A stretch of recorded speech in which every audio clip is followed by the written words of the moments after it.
Bill, lay it on us. What do we call this hunger? Yeah, it is Eros. It is this Greek word, little tiny four-letter word, Eros, that is the insatiable hunger for the infinite, for something, a desire we have in this world which cannot be satisfied in this world. Eros is an arrow that's meant to shoot straight up into heaven. And it burns, it teases, it stretches, but that's the whole point, is that it's the watermark behind Eros is the infinite. So how do we, why have we gotten so screwed up with this word Eros? Most people, you know this too as a teacher, when we present this word Eros, we have to do a lot of work with our students to reclaim its authentic meaning. Yeah. I talk in the book about the bastardization of the erotic. What is the bastardization of the erotic? What do we do here? It's this whole idea, which we've kind of reflected on a little bit, of now. I want it now.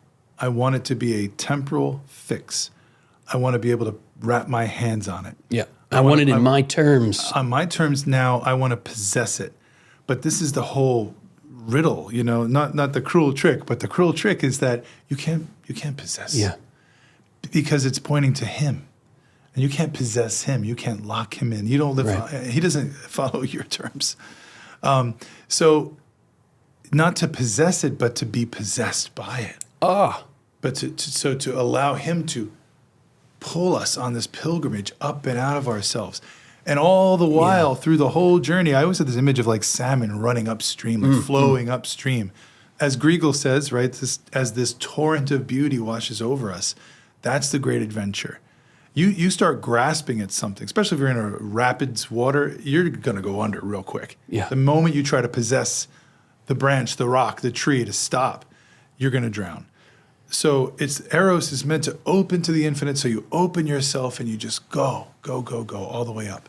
Yeah, and the enemy has taken this word and turned it into most people's minds into something pornographic. Yeah. And I was a victim of that. I remember the first time I read the Theology of the Body, I was 23, 24, and this word Eros kept coming up, and I had to do this like, what is he saying? What? Because in my mind, that word was associated with the pornographic, and I would later come to learn that I was confusing the Greek word Eros with the Greek word porneia. Right.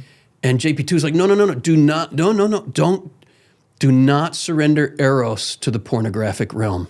We have to reclaim it, he says, as the upward impulse of the human spirit. This is a direct quote from JP2. Yep.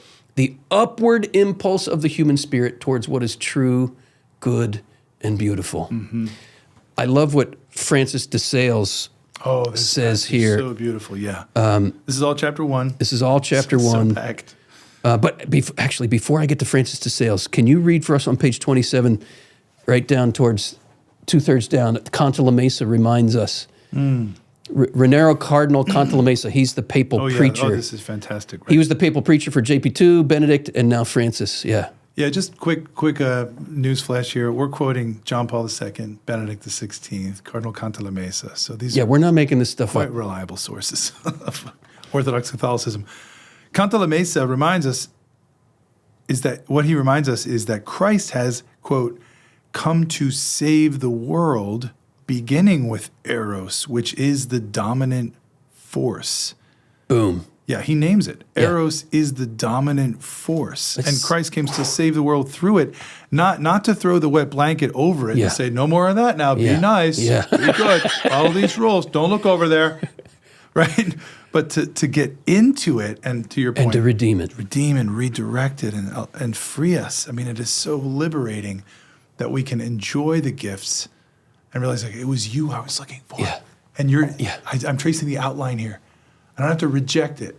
I receive it, but I let it flow right over me. What a remarkable, just let that sink in. Christ comes to save the world, beginning with Eros.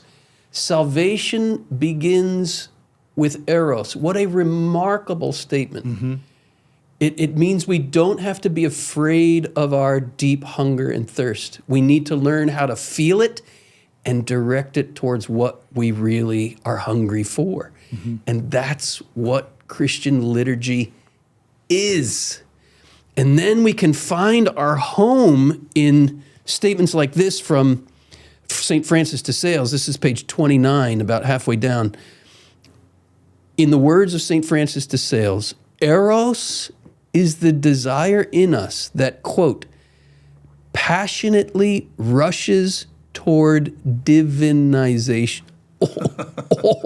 The desire in us that passionately rushes toward divinization, towards participating in the divine life, towards participation in that beauty, towards eating the sunrise. Nothing in this world, no matter what you take that hunger to, it's going to be finite. And what's the purpose of a delicious steak dinner?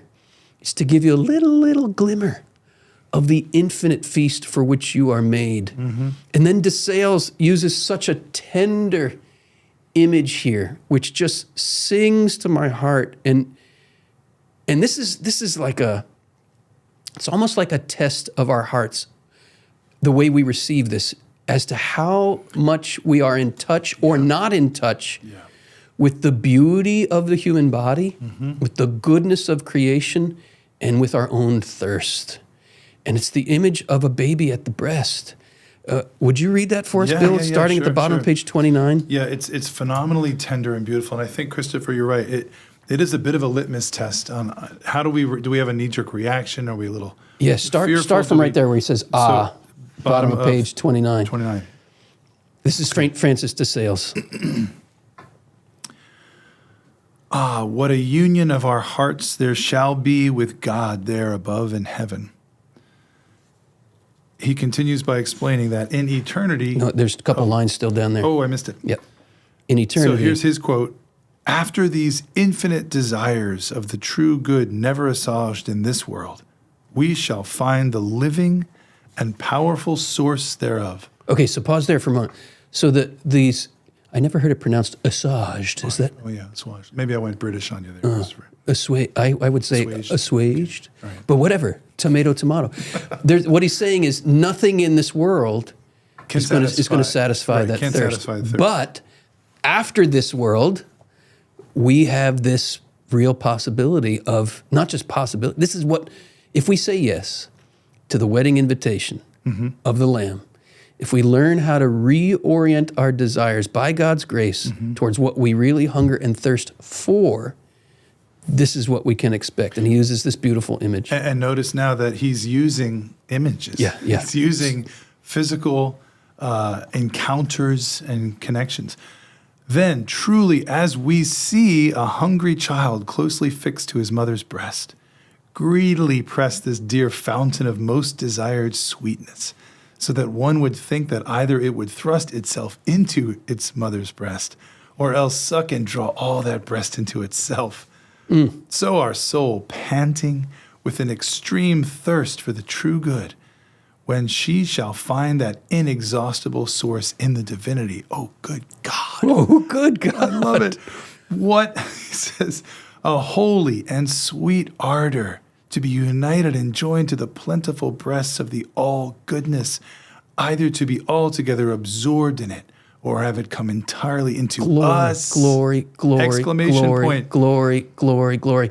So isn't it interesting, how is it possible that de Sales could have used this image if he hadn't himself beheld first-hand experience this image of a mother nursing the child? Yeah. And again, from the natural to the supernatural, to see in the tangible and visible the invisible. This is how you read reality. This is the sacramentality of reality. Don't be afraid of it. Don't shut it down. Oh, I shouldn't know. But to pass through it. And this is exactly what the enemy is after. Yeah. And he's doing a good job of shutting it down.